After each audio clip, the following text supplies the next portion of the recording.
Hello and welcome back to Hold for Applause. I'm one of the hosts here, Jackson, and today I'm going to be talking about the most beautiful song of all time. Now, this is a very subjective, opinion-driven category to try to pick a song to be the most beautiful song of all time, but my vote for most beautiful song of all time goes to the song Big Wheels by ELO, Electric Light Orchestra, for those of you who aren't enlightened into that wonderful band yet. And to sort of prove my point, kind of heighten my case for why this is the most beautiful song of all time, I'll be going over kind of three different categories of beauty. So first, why it was beautiful for the group at the time, and then why it's beautiful for me personally, and then some of the objective things about why this song can be considered beautiful. So without any further ado, let's start with why it's beautiful for them.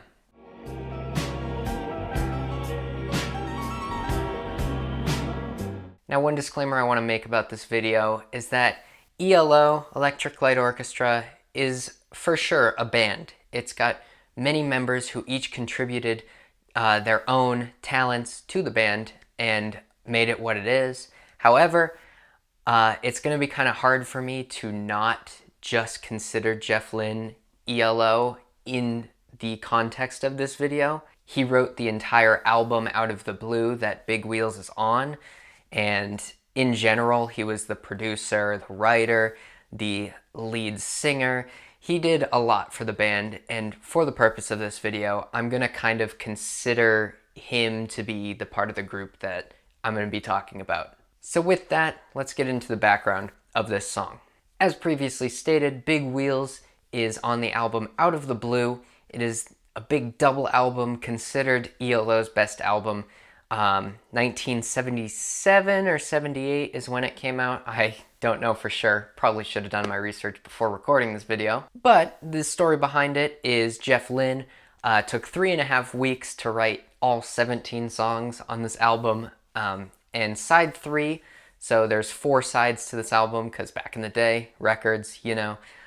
So the third side of this album is where Big Wheels is, and Big Wheels is the second of 4 songs in what is called the Concerto for a Rainy Day. And ELO's most popular song, Mr. Blue Sky, is the last song in that little subset of songs.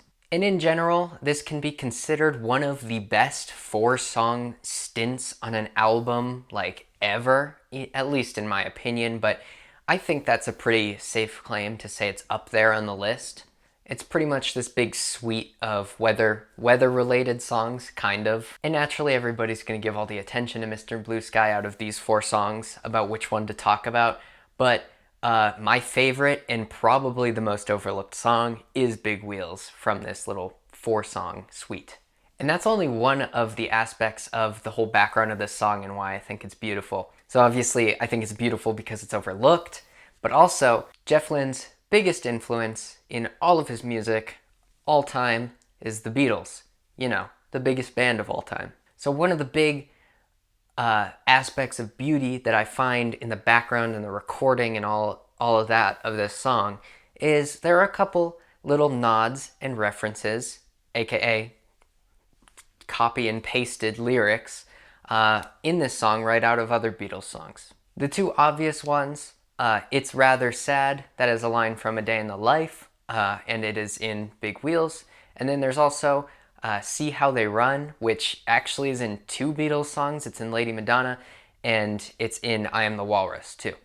And the big full circle moment, the reason that I think these lyric nods are so beautiful is because Jeff Lynne later got to produce the Beatles' final 2 songs, Free as a Bird and Real Love, in 1995. And that, of course, came from his relationship with George Harrison. They met in the mid-'80s, I think, and then they were in a band together, the Traveling Wilburys, with a bunch of other, it was literally a supergroup. And then eventually, the Beatles got back together, and they asked Jeff Lynne to produce the last 2 Beatles songs with them. And like about every time Jeff Lynne is interviewed, not that he's interviewed so much anymore, but he talks about how the Beatles mean so much to him, and the fact that he got to work with the Beatles, like on the last two Beatles songs, is kind of incredible and just a really full circle moment. You know, not everybody gets to work with the Beatles, and certainly not anymore. So definitely having the lyrical nods in here, knowing that he will later work with the Beatles, is just kind of fun to me and beautiful. So now I guess we should get to why it's beautiful on a personal level to me.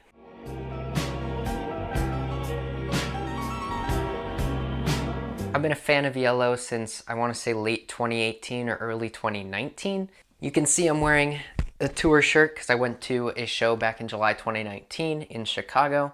But that really came from just a weird way I discovered them and like got really into their music. Obviously, I kind of knew some of the songs, but I was watching YouTube in, again, late 2018 or early 2019, and I stumbled across a live performance from 2016 at Wembley Stadium of Telephone Line, and I remember seeing underneath the video, because YouTube now can promote a bunch of artists' merch or YouTuber merch or artists' concerts, and that's the one I saw. I was looking, I saw that they were going on tour that summer, and I kind of based my whole graduation, post-graduation road trip that I went on with my mom off of the tour date. Or at least we made it work so I could catch them in Chicago on the way back. And honestly, I had been kind of studying some of their songs so I wouldn't be completely in the dark at the show. But then especially after the show, I just went further down into an ELO obsession. I like to compare it to like Brian Wilson, when Brian Wilson got obsessed with the songs like Be My Baby and Shorten and Bread, that kind of stuff. If you know what I'm talking about, you know what I'm talking about. But I kind of got obsessed. I do this a lot. I get into little, really specific obsessions. And so ELO was one of them for a good long time.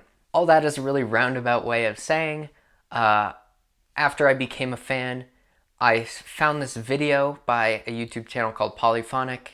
You might have seen one of their videos if you're kind of into music, talking about Mr. Blue Sky. And in that video, Polyphonic talks about the whole Concerto for a Rainy Day. And I kind of just wanted to listen to it. You know, you hear something being talked about and you kind of want to listen to it.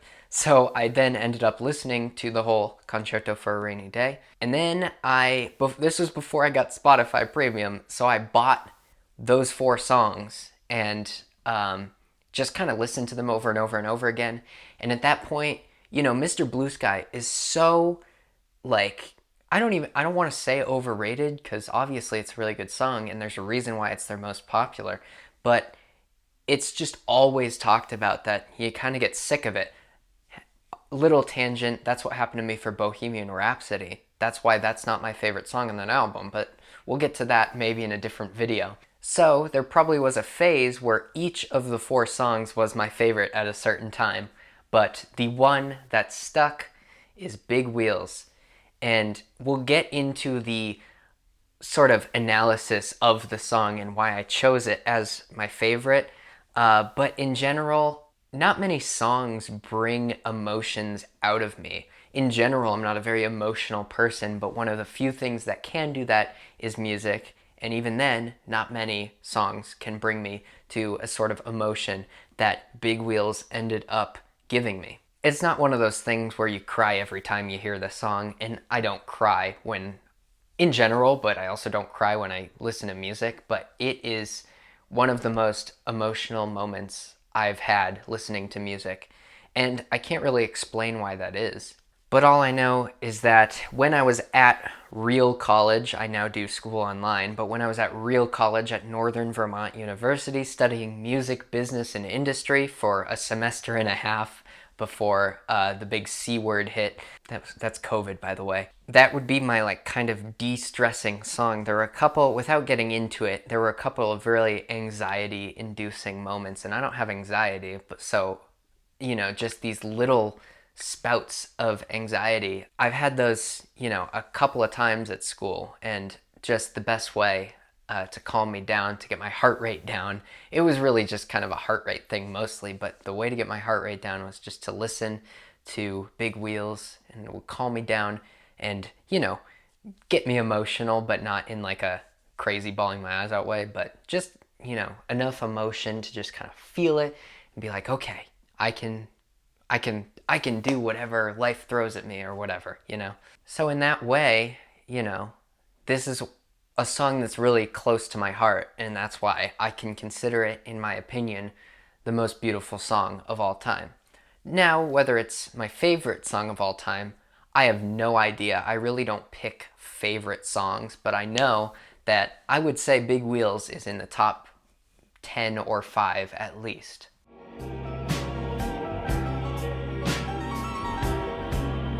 And now we get into a couple of little analysis things about why Big Wheels is objectively a beautiful song. You can argue with me about how the moment for ELO was beautiful, how it came full circle and everything with the Beatles.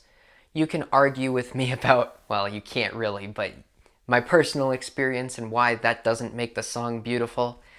But these are some things you cannot argue with.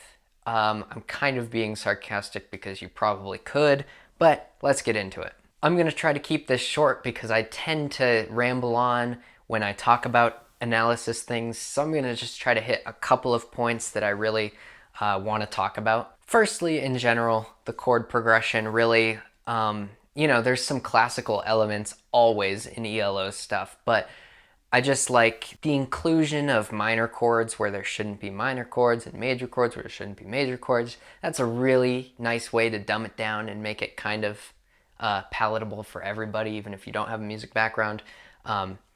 Happy chords where there shouldn't be happy chords, sad chords, whatever. Either way, the progression is really great.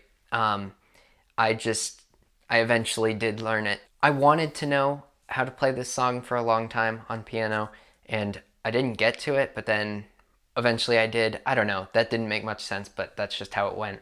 Another thing that I just really love about this song is the structure, right? So it goes into a verse, and then a pre-chorus, and then a verse, and then a pre-chorus, and then a build, and I'm getting chills thinking about it. Just this biggest build, and this biggest payoff, this biggest hitting of home. I think it's one of the best in all of music, in my opinion, just the way it hits home for that chorus. And then I love the chorus, how big it is compared to the rest of the song. It's one of my favorite things in music in general. And then you go back to another verse, and then you go to the pre-chorus and chorus, big chorus, and that's how it ends, is it kind of just vamps on the last little bit of the chorus a couple of times, and then it's over. And of course, it's not the cleanest of transitions because at the beginning of the song, for example, there was a song previous to it in its same medley, so it kind of cuts off weird, but that's just on streaming services, and this album wasn't meant for streaming services, it was meant for records, so it's completely understandable. But otherwise, I just think this song is so just, I don't even know how to explain it. Words can't describe how beautiful this song is, just from structure and progression. It's not the most revolutionary thing, but it really just does get the job done. And then there are these really subtle little just moments in the song that I really love. There's a synth part that kind of sounds like a harp, I guess, when there's this really meticulous little up and down. I'll play a clip of it now.